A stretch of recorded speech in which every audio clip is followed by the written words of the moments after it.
First of all, I want to thank you very, very much for your teachings. I've been exposed to them for 2 years, and I'm just blown away by the brilliance and the insight that you have, and thank you for sharing that with me. I'm a businessman.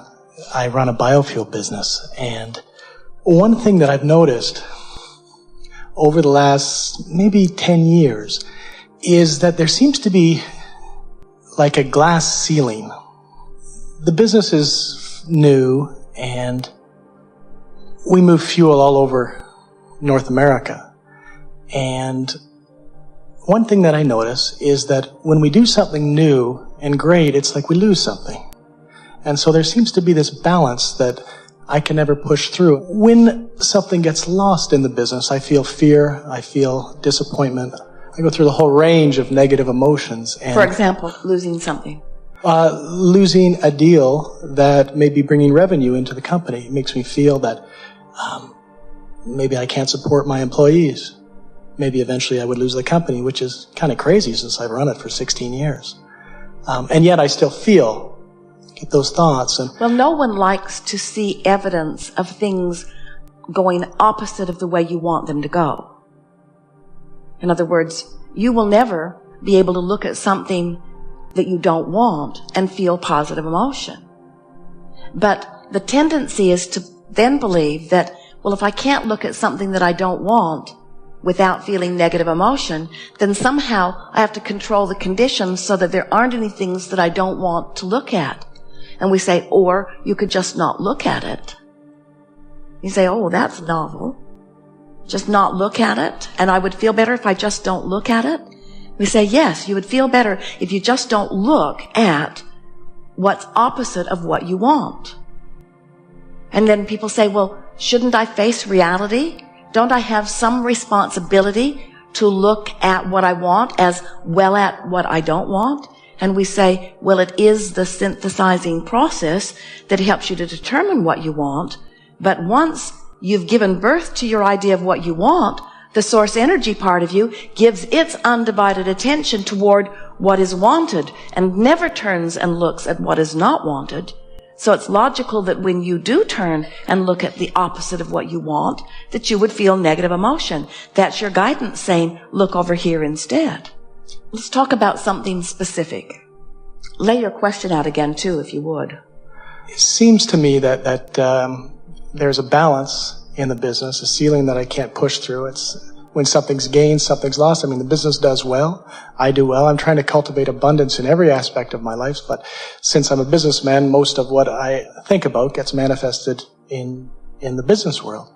I'd like to know what I'm doing to make it seem in my life as if when I'm about to achieve something, it may fall apart. We'll be moving biofuel in New York State, a beautiful deal, and all of a sudden something will happen and it will stop, and then again something amazing will happen and something new will grow up. But I want to build something amazing. I want to build something fantastic in an industry that's growing, and I can't do that without cultivating the abundance, meaning financial abundance, in the business, so I can hire the brilliant people so that I can build something truly amazing.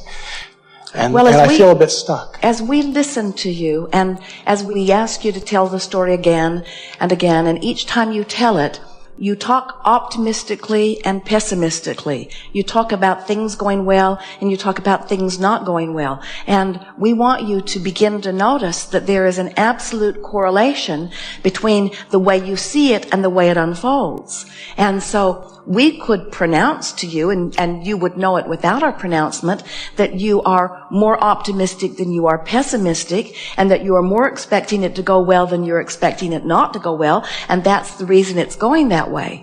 But it feels to you that it could tip either way, and the reason that it could tip either way is because you have quite a few active thoughts of what you want, and you have quite a few active thoughts of what you don't want.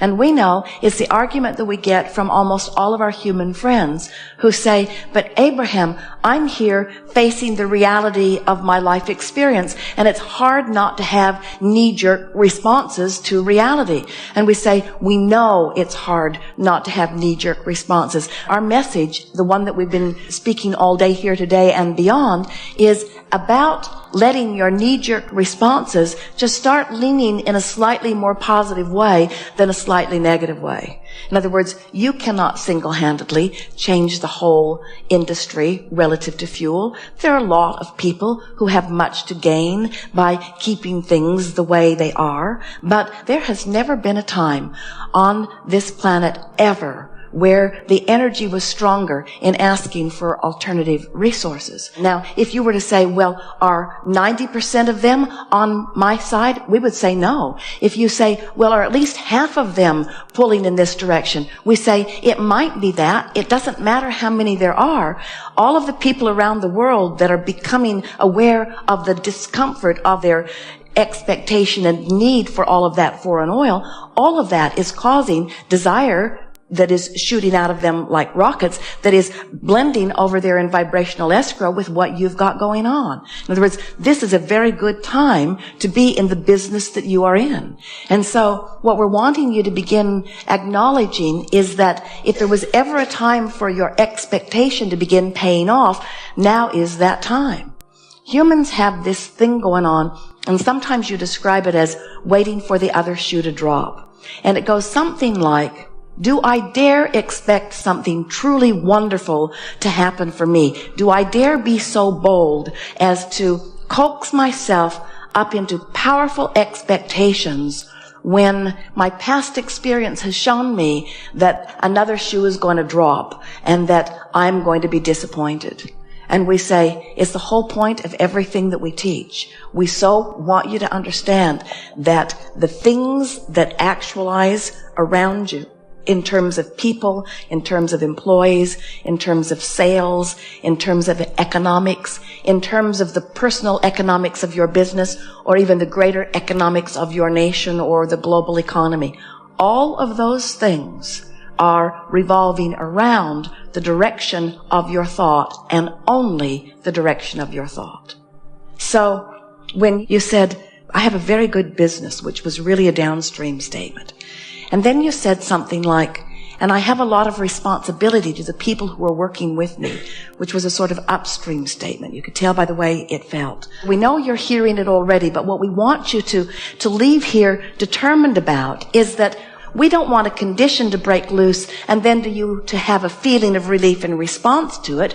We don't want something to go wrong and then you have a feeling of sadness or fear in response to it. We want you to decide that you are going to direct the thoughts in order to induce the feeling response. In other words, you are the maker of the feeling of relief. You're no longer asking for the economy to be the maker of the feeling of relief, or somebody to buy your product and that to be the maker of your feeling of relief. You're going to start counting on something that you can count on, which is your ability to direct yourself slightly downstream instead of slightly upstream. You're going to start pointing yourself deliberately downstream in order to induce relief, because someone who can irrationally induce relief will always have outrageous success. Thank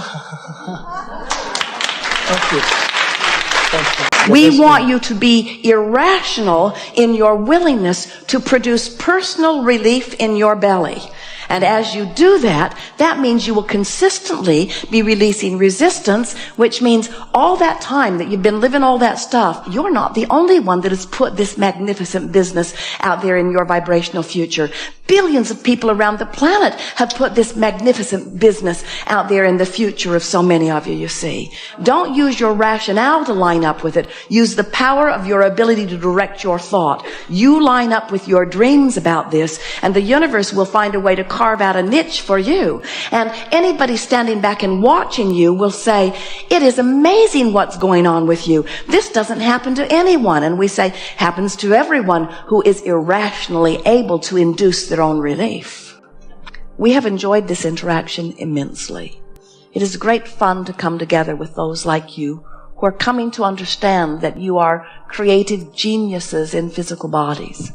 We know that we have been repetitive here today, and in many cases it has seemed a little bit slow going in the sense that we have been talking about vibrations and we've been talking about downstream.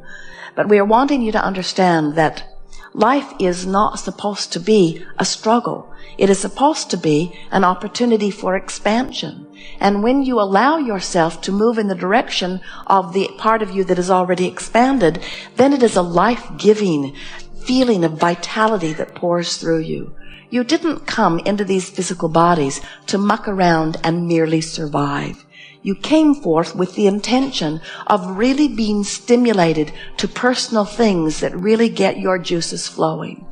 And what we notice among so many humans is that while your juices do occasionally get flowing, you don't consistently enough hold yourself in the direction of those flowing juices to really begin to build up the momentum for the passion for life in the way that you intended. It's only the little ones who are still doing that for the most part. You are a group of beings who can be different. You can make the decision to reach for the best feeling thought that you can find, or to find the thought that feels a little better, and you can begin to build momentum. The only thing that keeps you from building momentum toward this fast-moving energy stream that is already in motion for you is that you keep saying, well, maybe, or maybe not. Well, maybe, or maybe not. It's the contradictory thought that keeps sort of short-circuiting you and slowing down your momentum. And it isn't very much fun. Jerry tells the story of wanting to help someone get their car started and pushing them from behind. And even though there was a sort of level ground and he should have been able to help them get it going, in their confusion about what was going on, he'd push for a little bit and he'd push for a little bit and he'd say, now at the perfect moment, let up on the clutch and off you'll get going. But they would put their foot on the brake or they would clutch at the wrong moment. And so it was just a stop and start sort of experience for them and for him. If you're wanting to live your life in the way you intended as you came forth into this physical body, we want you to begin to ask for the momentum of your life that you deserve. Because we want you to know that from our point of view, the momentum is so superb. And if it weren't for those contradictory thoughts that you keep finding and embracing and then pushing against, you would not stop your momentum and it would get going. And then those things that are the inevitable unfolding of the things that you would want, like your business expansion or like your lover coming or like your orgasm that you are looking forward to or like your Rolls Royce. As you are allowing the momentum of this energy to carry you and you are reaching for the best feeling thought that you can find, you're going to begin to discover that the whole reason that you wanted the Rolls Royce was for the reason to have this ride of momentum to begin with. We don't know of anything that any of you want, whether it's a material object or a state of being or a relationship or a condition. There is nothing that any of you want for any other reason than that you believe that in the having of it, you would feel better. You didn't come forth just to feel a little better. You came forth as vivacious, eager, worthy-feeling beings who look forward to the opportunity of being exposed to life experiences so that new ideas could emerge from you. And you so loved the feeling of the new idea emerging because you knew that when the new idea emerged as a result of your life experience, that the resources that create worlds would then go to work on preparing the inevitable future for the culmination of that which you had set into motion. And as creative geniuses, you so loved that feeling of creation that you said, bring on the contrast, because the contrast will give birth to the new idea. Be easy about all of this. Be playful about it. Don't work so hard. And say to yourself on a pretty regular basis, I am where I am, and where I am is just fine. And if you will make an effort to make peace with where you are, there is nothing that we have ever seen in human experience that is more conducive to the beginning and the maintaining of momentum than making peace with where you are. There is great love here for you. And as always, we remain eternally and joyfully incomplete.